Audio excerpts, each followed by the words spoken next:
Good morning, everybody. It's Brooke with Mrs. Cog Hill Farm. And I got, well, an Egyptian goose. I was trying to remember what that sound was. An Egyptian goose cutting up. Mainly it's goose sounds this morning. Everything's pretty calm. Got the truck that needs to be emptied with straw. And if you guys have seen the weather, then you probably know that parts of the South are in for some frigid weather that we're not used to. We're going to be prepared for it, for our animals, for ourselves as much as possible. But anytime you have the mention of snow, the whole South just goes absolutely bonkers. And then not only are they talking about snow, they're talking about ice. And ice is bad. Anywhere you are, ice is bad. But for an area that doesn't happen, people are going a little crazy. And rightfully so, because that can bring tree limbs down, as you know, cause traffic to come to a stop, and just disrupt the whole everything. But I've got plenty of feed for the animals. I'm going to have plenty of bedding. I don't know what they are so aggravated about this morning. Usually they don't honk like that, but they're all coming towards me as to say, we got to start getting warm today because they said cold weather's coming. I finally got the geese to settle down and I moved on over to the barn. I'd already taken care of everybody. And when I entered the barn for the second time this morning, something caught my eye that I've never seen before. And I don't know that Jason has either. A bird was in the barn. Now we closed the doors completely at night. There's a crack about that far in between the big doors, but I feel like that bird's been in there for, I don't know, a couple of days or so, because I just don't think he got in last night. I hope he got out. Now, if I told Marycarl this, the first thing she would want to know is what kind of bird was it? Well, I don't know, Marycarl. It was just a dark spot that flew over. So I got to check and make sure that bird got out. I did leave the big doors completely wide open to allow him to escape, but that was something new for me this morning. Now, sweet girl right here, Miss Matilda, is obviously doing a lot better. She gets her feed in the morning and hightails it outside to the hay bale, where she's just a member of the goat herd and doesn't seem to mind. Now, you may think that she needs to be in with the cows, and that's our plan in the future. But for right now, while her leg is healing and she's not as, I would say, good as what she will be, hopefully, we're going to leave her in here and just let her, oh goodness, Jessie, let her heal. What you doing this morning, sweet girl? Huh? You wanted some loving? Does that tickle? I see your nose flaring. Oh, got Miss Paris licking on me from the front, Bootsy from the side. Jessie's just jealous, y'all. She can't stand anybody to get attention without her getting some too, right, baby? You love your hugs, don't you? Well, we love you, Jessie, even if you are biting my jacket. I had something happen, and some of y'all might get a heartwarm sensation out of this, and some of y'all might say, oh, that's crazy. But I felt the need to share it, and I'm going to. The little calf that Mr. Butch, our neighbor across the road, called us about that was down, Mr. Butch is not feeling well, so he asked us if we would possibly see if we couldn't rehab the baby calf. If you didn't see that video, it's on the main channel, Cog Hill Farm. Jason put that out yesterday. And it was a story that we hoped would end well. Of course, you never know how something's going to end. When I first laid eyes on the little calf, I honestly, I felt no hope for him. But I didn't want him to give up just yet. And when I talked to the little fella, I could see movement in his eyes, and there really wasn't a whole lot of activity with him at any point while we had him. He was just kind of still and pretty much lifeless. But when I bent down and I talked to him, I could see his eyes moving. And I told him to hang in there. I said, hang in there, buddy. You've hung in there for a few days now. Don't give up, because we're going to do everything we can to help you. And he looked at me as if he was listening. And I just felt that he knew we were going to try to do everything in our power to take care of him. And he hung on. He hung on. We took him to Dr. D, our veterinarian. And Dr. D tried to work miracles by giving him IV solution, antibiotics, some sugar in his water to try to lift his sugar level and hopefully bring him back basically to life. And I told him while he was laying on that table, I said, buddy, I said, you're still with us. Don't give up now, again, for the second time. And we got him home, and I had a camera where I could see him breathing, and I felt like I could rest better just knowing that he was comfortable. And I watched him every time I woke up during the night. I looked at him and I could see some movement, and I thought, this is going to go good. He's going to pull through this. And I got there the next morning, and he was not any better. The movements that he had early on in the night were not there anymore. And he was pretty much laying there lifeless, and I almost felt like I had done the wrong thing by trying to help him, because he needed to not suffer anymore. And I bent down and I squatted and I touched him on his face, and he gave me those eyes again, which weren't visible. And I said, buddy, I said, it's okay. I said, it's your time, and I don't want you to suffer, and I want you to just not have to deal with this anymore. And it's okay if your body can't fight for you to give up. And y'all, I'm gonna tell you, it wasn't instantaneous, but it was pretty darn close. It was as if he was looking to me for guidance to know if he needed to fight or if he needed to stop. And I could see that there was not going to be any improvement. At this point, if he had not been able to lift his head any more than he had overnight, he couldn't pull through this. Now, Dr. D had plans of tubing him with milk the next morning, because he obviously had no nutrition on his stomach, but he didn't want to overload him the night before, since he gave him the IV. And we had to inform Dr. D that he had passed. But yeah, I really feel that there's a connection when you speak to something, whether it be a human or an animal, and they look to you for guidance. And when it's time for something to give up,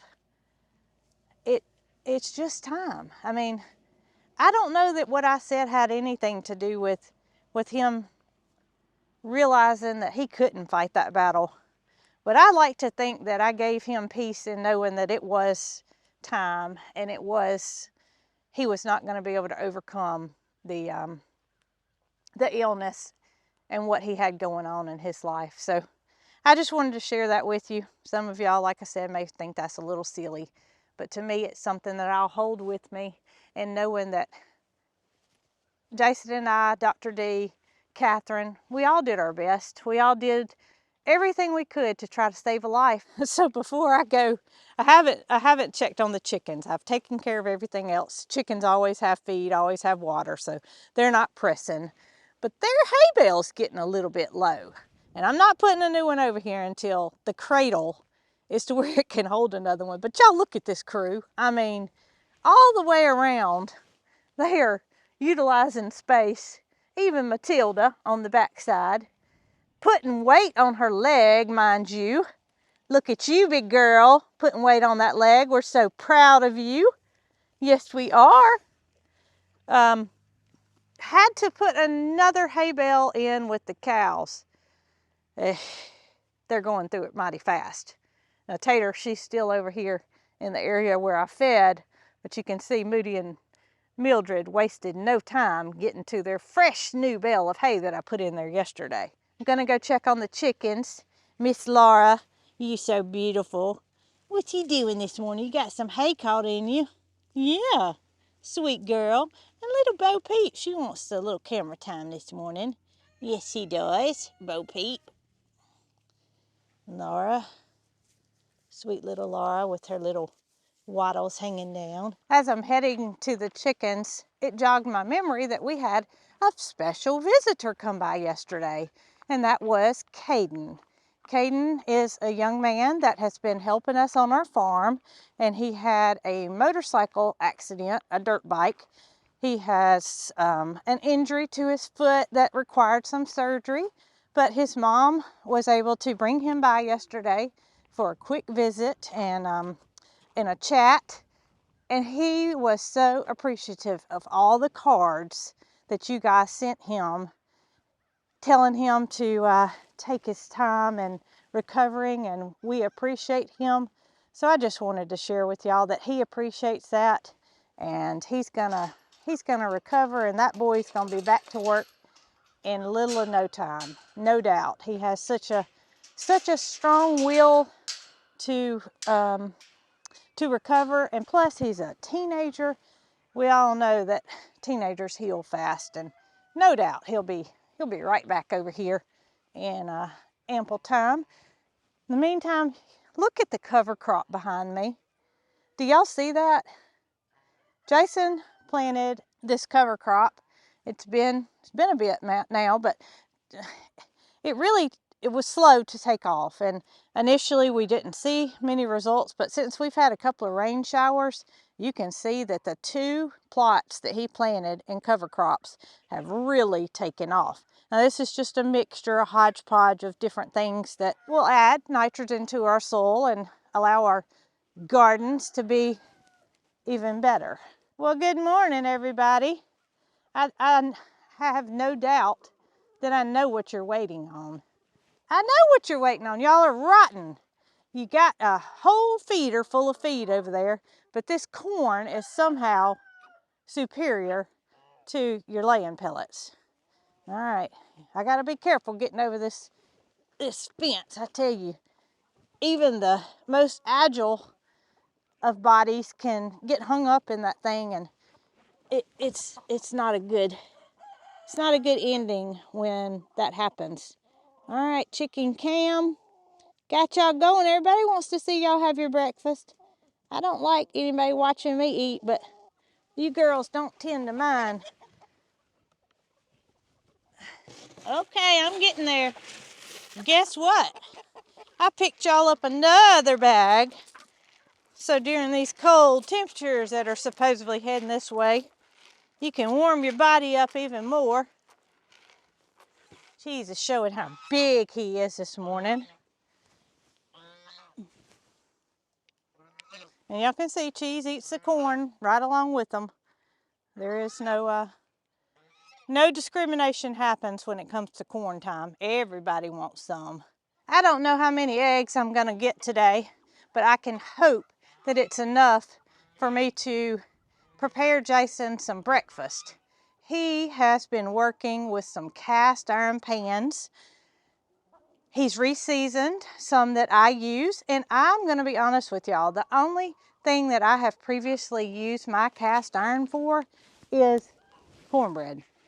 And I wanna do that differently, because I've been told that if your cast iron is seasoned properly, that you should be able to scramble eggs and the pot, or pan I should say, just about come out clean if it's seasoned properly. So this is gonna be a test for me. Sorry, I can't stand that hair getting in my face, but it's gonna be a test for me and Jason to see if his pans have been seasoned well enough to easily get out scrambled eggs. But first we gotta get some eggs. All right, so first nesting box goes up. we may not be doing this egg pot testing, skillet, iron cast, you know. There's no eggs. This is the newest box, and I have found that they do not lay in this box as much as they do this one. So one would hope, here comes some girls. Y'all got your corn on, you coming to lay. All right. There are a few eggs in here and no hens in the box. I'm coming. Give me just a minute. 1, 2, 3. Oh my goodness. I gotta come over there. Surprise, surprise, surprise, surprise. I'm so excited. All right, so do y'all see this? Do you see this? This is one of my hens that's been laying, but this is most likely an indication that I have a new layer. And that's a good thing because obviously I have some fairly new Rhode Island Reds, some fairly new Barred Rocks, and one of those two has begun to lay. So that means good. That means good. All right, so I guess we'll count that one. 4, 5, 6.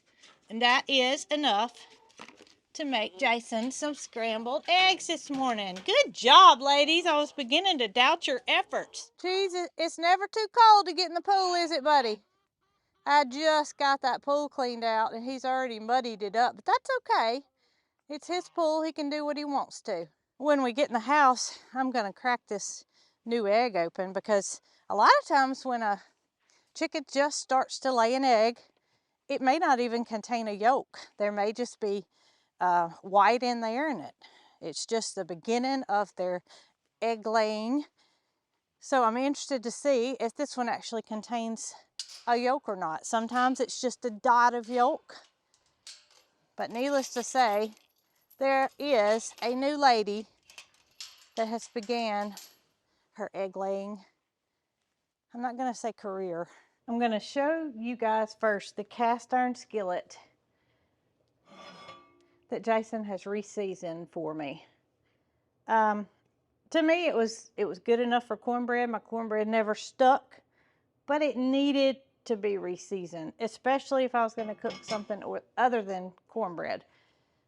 So we're going to give it a try. First thing I'm going to do though is crack this little egg open and see if it has a yolk inside or what the contents are. All right, so what do y'all think it's going to be? It's very, very, very light. I mean, it is light. It's almost like there's nothing inside, and there may not be. Ooh, y'all, it's just yolk. I mean, it's just white. It's just white. There's nothing else in it. The shell's a little wonky because obviously it's a first egg. But we're gonna discard this one because obviously I didn't get in it very well, but I wanted to see if it had a yolk, and it does not. So on to cooking eggs. While I don't know a whole lot about cooking things other than cornbread in an iron skillet, I do know that you want it to be good and hot when you add your food.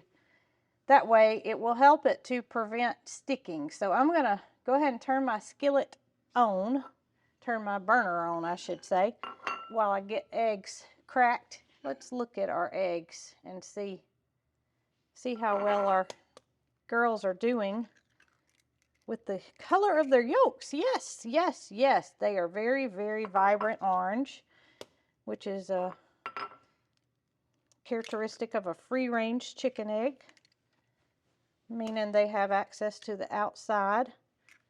I usually scramble 4 eggs. He's a hard-working man. He needs 4 at least. A little salt, a little grind of pepper. And now we just wait on that skillet to get hot and the test will begin. All right, gonna add just a pat of butter to my cast iron.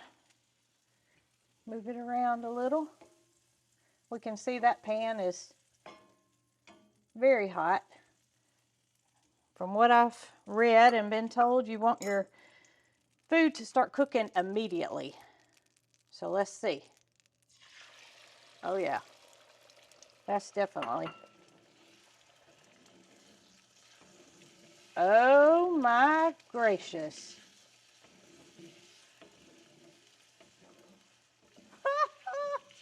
This is a miracle. I cannot believe it's not sticking. So we don't use any kind of coated pans here. Teflon. Pull it aside. Turn the heat off. Wow. Look at that. All right, I got to get them out because they're continuously cooking. Jason is going to be so happy. So happy. All right, let's see how easy they slide out of there. Oh, look at there. I don't think I have the pan on the camera, but I'm going to show you. This is all that's left in the bottom of the skillet, and that can be easily wiped out. I am so happy to know that I can cook in something other than stainless steel. Stainless steel just sticks, and I just despise scrambling eggs in the morning in stainless steel because this is what I bought to clean my stainless steel pans. This scraper, and it works, but it also requires some elbow grease, and it requires my pan to sit in the water in my sink and look nasty until, you know, till I can. Jason, come here, please. Come here, please. Let's see. That worked pretty good, didn't it? What do you think? That worked pretty good. I mean, all we got to do is wipe it out. Yeah. You have successfully seasoned your first cast iron pan. Skillet. I say pan. Pot, pan, skillet. You know what I want you to do next?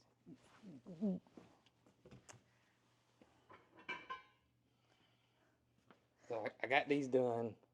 So I want you to cook some cornbread on these. This was my Meemaw's cornbread pan, and You got 2 of them. I must say I haven't done much cooking in this cornbread pan because it's just simply been rusted and not usable. Yeah. But you reseasoned it as well. Yes. So you're on a mission now. I'm obsessed with it. I'm obsessed with it. Oh goodness. All right. Well, I'm kind of obsessed too because I don't have to scrape that pan. That's good. I don't have to soak that pan. All I have to do is wipe that pan. Just take some water and then just wipe it out. That's right. And then put a little bit of oil in it, just a light coating before we put it back up. All right, y'all. Breakfast time at Cog Hill Farm for Mr. Farmer Jason. And I hope y'all enjoyed this video. On to the next piece of cast iron. That's right. Happy seasoning. Happy New Year. Hey, that's right. Y'all be good.